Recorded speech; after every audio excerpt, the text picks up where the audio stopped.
Chá Comigo, o podcast de Tsering Powder.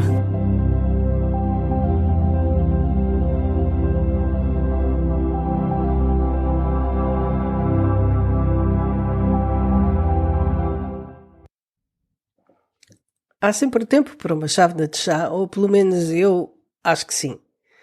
E ainda mais quando a partilhamos com amigos em torno de uma boa conversa. E essa é a ideia nestas conversas que eu tenho a intervalos, na verdade, irregulares, consigo que me ouve aí desse lado. O chá já está pronto a beber. Vamos a isso.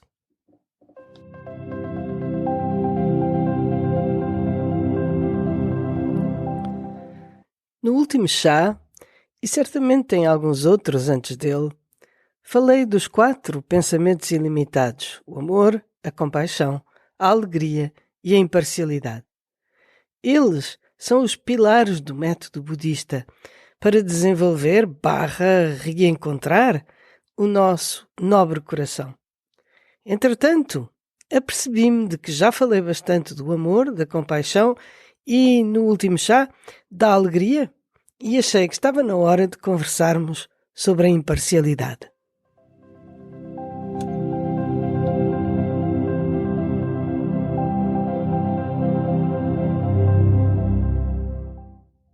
É comum as pessoas ficarem um pouco perplexas com a ideia da imparcialidade. Estamos tão habituados a funcionar na base do apego e da aversão que a ideia de tratar todos da mesma forma parece, aos nossos olhos, muito mais com a indiferença do que com a bondade universal. Aquilo que tomamos por amor está tão misturado com apego como aquilo que tomamos por compaixão está misturado com a empatia de grupo. Num caso como no outro, os nossos sentimentos são manifestamente diferentes em relação aos que fazem parte do nosso círculo e aos outros. E o tamanho dessa diferença é o que faz a diferença. Porque, na verdade, quanto menor for o círculo dos nossos e mais intensa for a parcialidade, mais os outros nos são indiferentes e mesmo suspeitos. Relembremos só por um instante as diferenças entre amor e apego. Do ponto de vista budista e humano, na realidade, o amor é o desejo não interesseiro de que alguém seja feliz, esteja bem. Um generoso bem-querer ao outro, centrado no seu bem-estar. Ao inverso, o apego não tem nada de generoso. Ele está centrado no bem-estar que o outro nos proporciona. Quando consideramos alguém como o nosso e fazemos depender a nossa segurança, felicidade e sentido de identidade até de uma outra pessoa, é aí que as coisas se complicam. Tornamo-nos tão ciosos dessa pessoa que parece que ela está no mundo para preencher a nossa vida. E ai dela, se quiser ter vida própria, pensar por ela ou fazer algo com o qual não estejamos de acordo.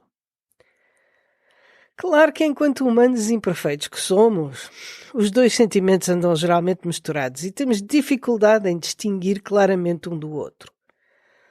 A questão é em que proporção queremos o bem do outro versus o nosso. E em caso de dúvida, o que privilegiamos? O nosso interesse ou o do outro? No que respeita à compaixão, o desejo de aliviar ou libertar o outro do sofrimento, a parcialidade pode manifestar-se de forma extrema. Por um lado, estamos dispostos a atos realmente altruístas, sacrificando até a própria vida por aqueles que nos são próximos. Qualquer problema, doença ou dificuldade que os nossos entes queridos enfrentem é mais dolorosa do que se nos acontecesse a nós. Porém, esta abnegação não é extensível aos que não estão dentro do nosso círculo. Isto é algo que todos compreendemos e não é realmente um problema. O lado B deste tipo de compaixão, mais propriamente designado por empatia de grupo, é que o sentimento que nos leva a tais sacrifícios pode nascer de uma espécie de coesão tribal perante um inimigo comum. E nesse caso, quanto mais intensa a empatia para com os sofrimentos dos meus, mais intenso o ódio pelos outros. Ao longo da história, temos visto como para obter um forte sentimento de coesão social não há nada como criar a imagem de um inimigo comum. Em tempos de guerra, por exemplo, as barreiras sociais e outras no seio de uma dada sociedade caem e as pessoas sentem-se muito mais próximas e solidárias, todas unidas contra o inimigo. Há 2 anos atrás, no início da pandemia, vivemos um momento muito doloroso, mas ao mesmo tempo muito inebriante. Vimos as pessoas do mundo inteiro unirem-se, sentirem-se solidárias e entreajudarem-se, uma vez que o inimigo comum desta vez não era um outro ser humano, mas um vírus que nos atacava a todos imparcialmente. Aqui também, como no caso do amor, quanto mais ódio pelos inimigos, mais coesão e empatia para com os próximos e vice-versa. O caso da alegria também não é diferente. Quando se apoia na parcialidade, alegramos-nos com as coisas boas que acontecem aos nossos entes queridos, aqueles que estão do nosso lado, mas não com as que acontecem aos outros. E já em relação àqueles de quem não gostamos, podemos mesmo chegar a alegrar-nos com as desgraças que lhes acontecem, pensando que tiveram o que mereciam. É claro que um certo grau de parcialidade é compreensível, mas para chegarmos ao ponto de motivar um ser humano para o ódio racial, social, étnico ou outro, é preciso fazer-lhe sentir que o outro não é como ele, é mau, é perverso, não é humano. Dar-lhe nome de coisas repugnantes como verme e repetir ad infinitum as atrocidades de que é capaz. Assim, com uma eficaz lavagem ao cérebro, muito boa gente acabará por pensar que está a fazer um favor ao mundo ao eliminar aquela escória. Um dos meus mestres tibetanos, o Rinpoche Rinpoche, uma vez explicou que quando estava a aprender inglês, um dos conceitos com os quais esbarrava era o uso da palavra estranho para designar um desconhecido. Até então, eu nunca tinha reparado no quão revelador é. Um desconhecido é apenas uma pessoa que não conhecemos. Já um estranho introduz uma noção de que esse desconhecido é esquisito, é diferente. Em latim, estraneo significa que é de fora, que não pertence à família e, por conseguinte, que não é de confiança. A empatia natural que sentimos pelos outros está limitada àqueles que reconhecemos como semelhantes, como fazendo parte do mesmo grupo, mas não é ativada da mesma forma em relação aos outros. A boa notícia é que podemos aprender a estender essa capacidade reconhecendo o outro como igual a nós. Foi assim que, de repente, nestes dias, me veio à mente o termo "o meu semelhante", tão usado no cristianismo. Certas pessoas terão, porventura, uma associação negativa com este termo, porém, quando o despimos de qualquer conotação, é excelente, porque estabelece a base para o reconhecimento do outro como sendo igual a mim, indispensável para a empatia que poderá evoluir em compaixão. O argumento budista para o cultivo da imparcialidade segue a sua própria lógica. Eu quero ser feliz e não quero sofrer. Tal como eu, toda a gente quer ser feliz e não quer sofrer. Logo, somos todos iguais nesse desejo. Assim, do ponto de vista de cada um de nós, esse desejo é perfeitamente legítimo e não há razão válida para que o bem-estar de alguém seja mais importante do que o de qualquer outra pessoa. O que isto significa na prática é que não há razão para que o meu bem-estar seja obtido à custa do bem-estar alheio, nem que o bem-estar alheio seja obtido à custa do meu. Essa lógica é irrefutável, porém a aplicação nem sempre é fácil. A realidade é simples, no entanto. Aceitava que os interesses de outra pessoa fossem mais importantes do que os seus? Em contrapartida, a menos que seja completamente obtusa, qualquer pessoa aceita que os seus interesses sejam postos em plano de igualdade com os de uma outra.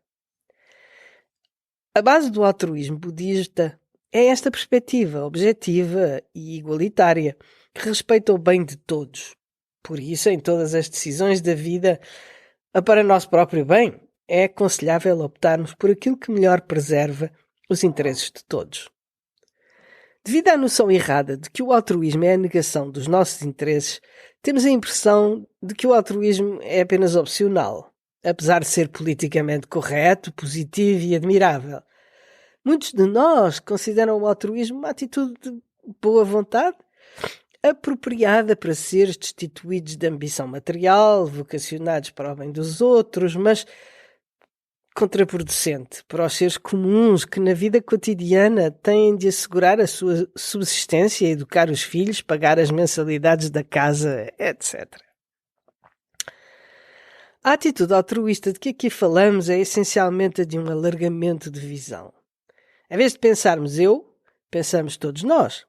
Eu quero ser feliz e não quero sofrer, transforma-se assim em todos queremos ser felizes e não queremos sofrer. Ou eu quero ser bem tratado em todos queremos ser bem tratados. Ou ainda, quero que os meus interesses sejam respeitados em todos queremos que os nossos interesses sejam respeitados. Nem sempre estamos cientes de que esta atitude, por ser realista e pragmática, nos simplifica a vida em vez de a complicar, tornando-a mais fácil e muito menos conflituosa. Pode parecer paradoxal, mas o altruísmo é, em primeiro lugar, bom para nós próprios. O facto de desejarmos o bem dos seres pode até nem lhes trazer qualquer benefício, mas seguramente faz-nos sentir muito, muito melhor. Agora, alguns de nós são naturalmente empáticos e compassivos e outros não.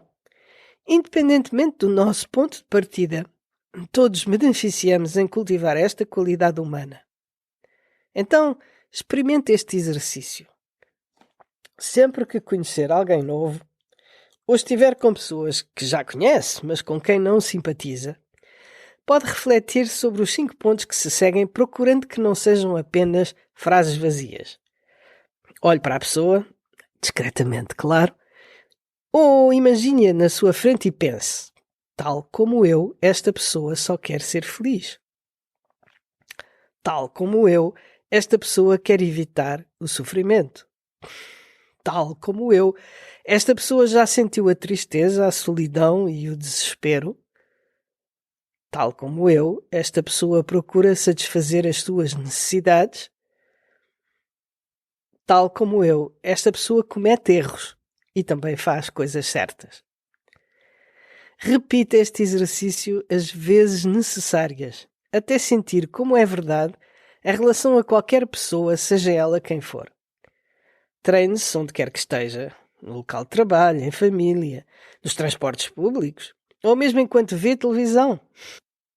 Verá que ao fim de um tempo a sua atitude em relação aos outros terá mudado. Atualmente fazemos uma grande diferença entre amigos e inimigos, entre próximos e desconhecidos. A intensidade e a natureza dos nossos sentimentos dependem da forma como catalogamos as pessoas e esta às vezes não assenta sobre nada de muito substancial.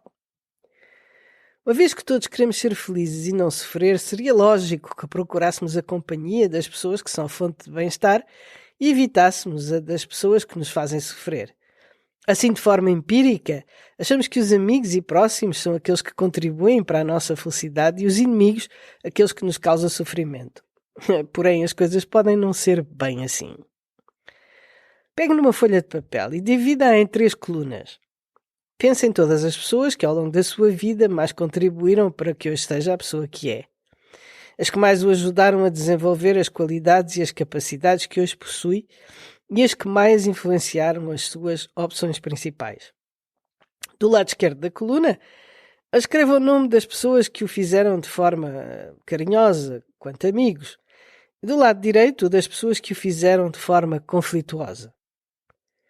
Na coluna do meio, escreva o nome das pessoas que o fizeram de forma indireta, sem jamais terem tido um contacto pessoal consigo, ou então um contacto fortuito e passageiro, como o que podemos ter com alguém que vemos uma vez numa paragem de autocarro.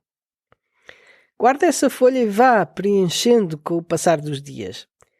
Pense bem no assunto e vá ao detalhe. Não se contente com 3 ou 4 nomes óbvios, como dos seus pais ou amigos. Tente lembrar-se de todos. Agora pegue noutra folha e faça também 3 colunas. Desta vez, pense em todos aqueles que mais o fizeram sofrer. Na coluna da esquerda, escreva o nome das pessoas que o fizeram sofrer por amor, ou deveríamos dizer apego. Na da direita, os que o fizeram sofrer por conflito, e no do meio as pessoas que o fizeram sofrer de forma indireta, sem nunca o terem conhecido. Uma vez mais, reflita no assunto durante alguns dias, até achar que se lembrou de toda a gente, e no final, contemple os resultados. Obviamente eles são diferentes para cada um de nós, mas penso que muita gente chegará à conclusão de que na lista dos que mais contribuíram para a sua felicidade, os vencedores são os que o fizeram através de conflitos. E na lista dos que mais nos fizeram sofrer, os vencedores são os que o fizeram em relações de amor. Em relação àqueles com os quais não tivemos contacto direto, é provável que tenham tido alguma influência positiva em nós, como podem ter artistas, pensadores ou pessoas que de alguma forma nos inspiraram, mas menos provável que nos tenham alguma vez feito sofrer. Os resultados deste teste são interessantes e de certa forma surpreendentes, porque põem em causa a ideia feita de que os amigos são fonte de bem-estar absoluto e os amigos fonte de sofrimento. Através dele podemos perceber que essa separação é ilusória e que os inimigos e mesmo os desconhecidos podem ser tão ou mais importantes na nossa vida do que os amigos. Não nos esqueçamos ainda de que estas categorias não são estanques, que os amigos se transformam em inimigos e os inimigos em amigos e que por conseguinte não faz muito sentido adorar alguém e ver nele todas as qualidades para o detestar no dia seguinte e ver nele todos os defeitos. Se combinarmos esta constatação com a consciência de que todos eles ambicionam a felicidade e querem escapar ao sofrimento, temos a base da imparcialidade sobre a qual assentar as nossas relações. É importante percebermos que se trata de um treino e que não se espera de nós que possamos amar os que nos prejudicam como se fossem nossos filhos ao fim de algumas sessões de prática. Essa extraordinária capacidade de amor pode ser natural em alguns, ou resultar de um treino ou de uma visão religiosa, e embora todos possamos aspirar a ela, numa fase inicial não podemos pretender alcançar um tal estado de um dia para o outro. Muita gente acha a ideia de imparcialidade demasiado neutra. Tem a impressão de que vão ter de gostar de todas as pessoas da mesma maneira e que isso poderá anular o ódio, mas também o amor, reduzindo as relações a uma espécie de uniformidade desenxabida e fria em que todos nos são mais ou menos indiferentes e em que todo o brilho da vida se esmorece. É óbvio que não se trata disso. Podemos conceber a imparcialidade como o relevo do terreno sobre o qual assentam as nossas relações. Neste momento, esse terreno não está aplanado. Há grandes desníveis, pois de certa forma concedemos aos nossos amigos e próximos mais direito à felicidade do que aos outros. Cultivar a imparcialidade é como fazer uma terraplanagem. Tiramos a terra dos altos para colmatar os buracos até obtermos um terreno nivelado sobre o qual podemos edificar relações estáveis e sãs, baseadas no bem-querer e no respeito. Nas relações que iremos edificar continuará a haver amizades e inimizades, mas elas deixam de ser razão para que reconheçamos a uns mais direito à felicidade do que aos outros. Haverá sempre pessoas mais próximas e outras mais distantes, e continuará a haver amores e desamores, filhos, pais, colegas de trabalho e desconhecidos.